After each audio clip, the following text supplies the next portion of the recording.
चलिए आज चलते हैं एक छोटे से गुमनाम गांव की गलियों में, जहां एक पुराना दबा हुआ राज फिर से जाग उठा है। जी हां, आज हम बात करने वाले हैं काले जादू की एक ऐसी रोंगटे खड़े कर देने वाली कहानी के बारे में। तो कहानी की शुरुआत होती है इसी एक लाइन से। ये सिर्फ कुछ शब्द नहीं हैं, बल्कि ये उस खौफ की नींव रखते हैं जो 20 साल बाद एक छोटे से गांव को फिर से अपनी गिरफ्त में लेने के लिए लौट आया है। हमारी कहानी का जो मुख्य किरदार है वो है गिरधारी, एक नया नवेला पोस्टमास्टर जो अपनी पत्नी के साथ इस अनजान कुछ वीरान से लगने वाले गांव में आता है, जहां हर चेहरा एक अनकही कहानी छुपाए हुए लगता है। माहौल शुरू से ही आप कह सकते हैं काफी तनाव भरा है। सोचिए, गिरधारी गांव में बिल्कुल नया है, रात का घना अंधेरा है, सर्दियों का कोहरा, और उसे बस थोड़े चावल चाहिए।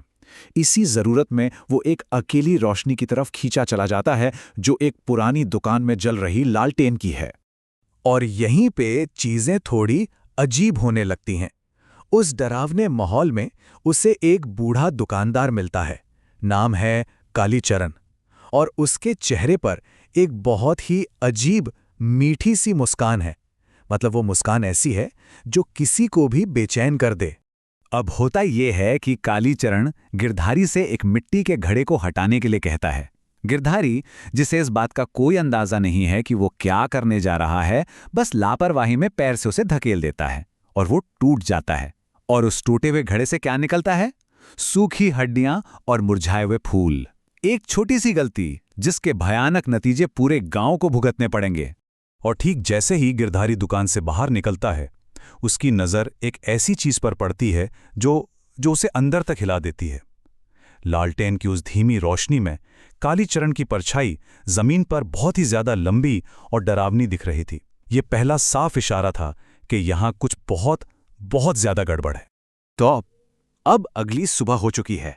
सूरज तो निकल आया है, लेकिन गांव पर जो खौफ का अंधेरा छाया है वो और भी गहरा हो गया है। देखते हैं कि ये राज कैसे खुलता है जब गिरधारी गांव के दूसरे लोगों से मिलता है। मतलब गांव में हर कोई कुछ तो जानता है, पर गिरधारी को कोई कुछ बता नहीं रहा। पोस्ट ऑफिस में उसका साथी उसे 20 साल पुराने आतंक के लौटने की चेतावनी देता है। उसका नया पड़ोसी उसे सलाह देता है कि सूरज ढलने के बाद घर से बाहर मत निकलना। और फिर आखिरकार ये जो छुप्पी की दीवार है, ये टूटती है। गिरधारी का पड़ोसी हिम्मत करके गांव के उस भयानक सच को बताता है जिसे हर कोई अपने अंदर दफन किए हुए था। तो बात है 20 साल पहले की। हर पूनम की रात को गांव से एक बच्चा गायब हो जाता था। फिर एक दिन पता चला कि कालीचरण, वही मुस्कुराने वाला दुकानदार, एक बच्चे की बलि चढ़ाने के लिए काला जादू कर रहा था। गांव वालों ने गुस्से में उसे पीट कर मार डाला। बाद में एक सन्यासी ने उसकी आत्मा को उसी मिट्टी के घड़े में बंद कर दिया था, जिसे गिरधारी ने तोड़ दिया था। यहां पर यह समझना जरूरी है कि इस कहानी में काला जादू का मतलब क्या है। ये कोई मामूली टोना टोटका नहीं है, बल्कि एक ऐसा घिनौना अनुष्ठान है जिसमें शक्ति हासिल करने के लिए मासूम बच्चों की बलि दी जाती है। यही इस कहानी की असली बुराई है। अब जैसे ही गिरधारी को ये पूरी सच्चाई पता चलती है, उसे एहसास होता है कि अनजाने में उसने कितनी बड़ी गलती कर दी है। उसका दिल एक भारी बोझ से भर जाता है और वो इस बात को मानता भी है। वो कहता है, ये जो इतना बड़ा खतरा खड़ा हुआ है, इसे कहीं ना कहीं मैंने ही बुलाया है। अब उसे सब साफ हो जाता है कि कैसे कालीचरण ने उसे धोखा देकर अपना काम निकलवा लिया। और जैसे ही ये सब हो रहा होता है, कालीचरण की आत्मा वो अपना खेल शुरू कर देती है। वो गांव के बाजार में हमला करके सबको अपनी मौजूदगी का एहसास कराती है और ये साफ कर देती है कि खतरा अब सिर पर आ चुका है। वो कहती है, मैं वापस आ गया हूं, अब धीरे धीरे पूरे गांव को खत्म करूंगा। तो अब गांव वालों के पास कोई और रास्ता नहीं बचता। वो गिरधारी के साथ अपनी आखिरी उम्मीद लेकर उसी बूढ़े सन्यासी के पास पहुंचते हैं।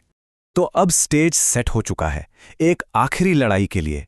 एक तरफ है कालीचरण, जिसकी शक्ति धोखे और नफरत से बनी है, और दूसरी तरफ है सन्यासी, जिसकी शक्ति ज्ञान और धर्म में है। ये अच्छाई और बुराई की एक सीधी टक्कर है। अब सन्यासी का जो प्लान है वो बहुत ही ज्यादा रिस्की है। सारी जिम्मेदारी गिरधारी के कंधों पर है। उसे उसी आत्मा का सामना करना होगा जिसे उसने आजाद किया था। उसे दुकान में जाकर कालीचरण को बातों में लगाना है, जबकि सन्यासी बाहर एक सुरक्षा घेरा, एक बंधन बनाएगा, और फिर सही इशारे पर गिरधारी को बाहर कूदना होगा। एक भी चूक मतलब पूरे गांव की मौत। और फिर सन्यासी सीधे सीधे उस आत्मा को ललकारता है। वो कहता है, इस बार ऐसा बंधन दूंगा कि तेरी 7 पीढ़ियां भी यहां से बाहर नहीं निकल पाएंगी। बस इसी एक लाइन के साथ वो शांत सा जाल एक खुली जंग में बदल जाता है। तो मंत्रों की और इच्छा शक्ति की एक जबरदस्त लड़ाई होती है और आखिरकार कालीचरण की आत्मा को काबू में कर लिया जाता है। लेकिन सवाल वही है, उसे एक बार फिर से कैद करना होगा। लेकिन इस बार जो समाधान निकाला गया वो बिल्कुल अलग है। आत्मा को सिर्फ फंसाना नहीं है, बल्कि उसे प्रकृति से, एक जीवित चीज से बांधना है। एक नया घड़ा फिर से हड्डियों, सिंदूर और फूलों से भरा जाता है और उसके ऊपर एक बरगद का छोटा सा पौधा लगा दिया जाता है। सोच ये है कि जैसे जैसे पेड़ की जड़ें फैलेंगी और मजबूत होंगी, वो उस आत्मा के लिए कुदरती जेल बन जाएंगी। और यहीं पर यह कहानी हमें एक सवाल के साथ छोड़ जाती है। क्या ये एक पक्का इलाज है, या फिर ये बस एक नए तरह का पिंजरा है जो शायद वक्त के साथ या फिर किसी और अनजान इंसान के हाथों टूटने का इंतजार कर रहा है? क्या बुराई को सच में खत्म किया जा सकता है, या वो हमेशा एक और मौके की तलाश में कहीं ना कहीं छिपी रहती है?